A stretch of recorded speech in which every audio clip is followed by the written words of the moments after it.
বন্ধু চেনা বিষম দেয়। এক জঙ্গলে বাস করত এক কাক আর এক হরিণ।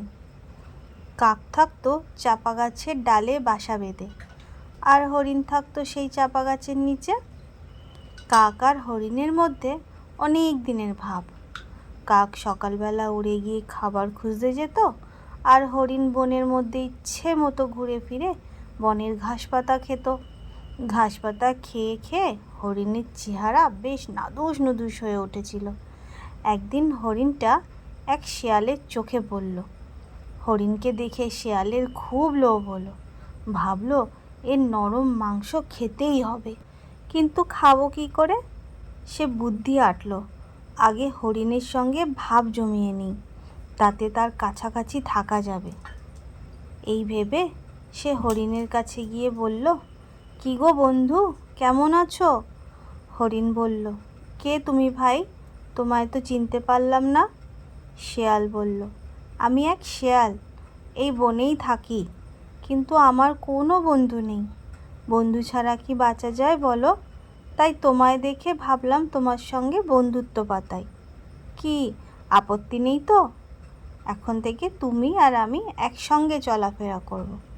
হরিণ বলল, বেশ, তাই হবে। তারপর সন্ধেবেলায় হরিণ আর শিয়াল কাকের সঙ্গে দেখা করতে গেল। কাক হরিণকে বলল, তোমার সঙ্গে ও কে এসেছে?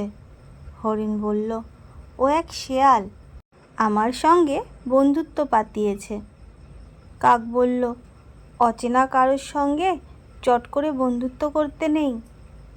কাকের কথায় শিয়াল খুব রেগে গেল, কিন্তু রাগ চেপে মিষ্টি গলায় কাককে বলল, ছি ভাই, এটা তুমি কি ঠিক কথা বললে? হরিণ যেদিন তোমাকে প্রথম দেখেছিল সেদিন তুমিও তো তার কাছে অচেনা ছিলে। এখন তো দেখছি তোমাদের দুজনের মধ্যে খুব গলাগলি ভাব। তাহলে আমি কি দোষ করলাম বলো? হরিণ বলল, আচ্ছা ঠিক আছে ঠিক আছে, এত কথা কাটাকাটির কি দরকার? আমরা তিনজনেই তিনজনের বন্ধু, কেউ কারোর শত্রু নয়। কাক বলল, ঠিক আছে, তবে তাই হোক। এরপর শিয়াল একদিন হরিণকে ডেকে বলল, বন্ধু, এই বনের মধ্যে একটা জায়গা দেখেছি, সেখানে ক্ষেত ভরা ফসল, চলো তোমায় জায়গাটা দেখিয়ে দিচ্ছি। শিয়াল হরিণকে জায়গাটা দেখিয়ে দিতে গেল। হরিণ রোজ সেই চাষের জমিতে গিয়ে ফসল খেতে লাগলো। ব্যাপারটা একদিন ক্ষেতের মালিকের নজরে পড়ল। হরিণকে ধরার জন্য সে ফাঁদ পাতল। হরিণও সেই ফাঁদে পড়ল।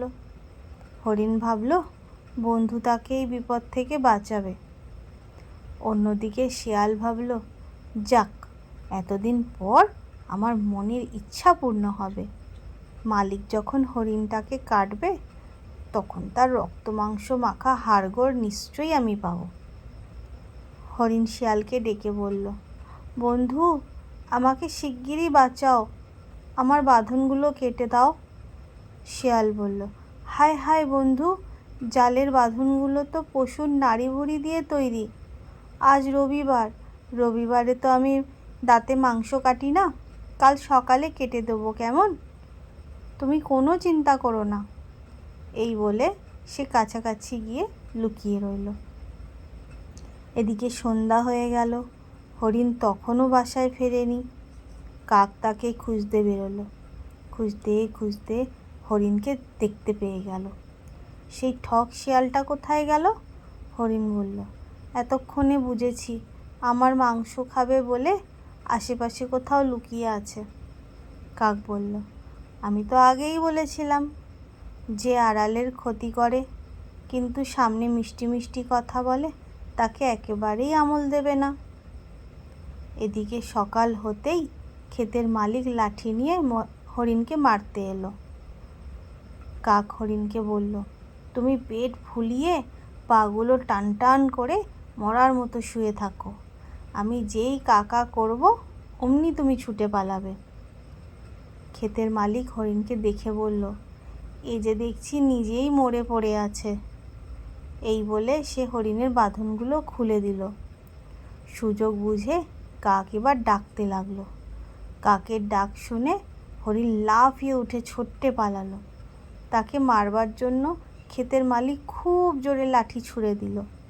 লাঠিটা গিয়ে লাগলো শেয়ালের গায়ে।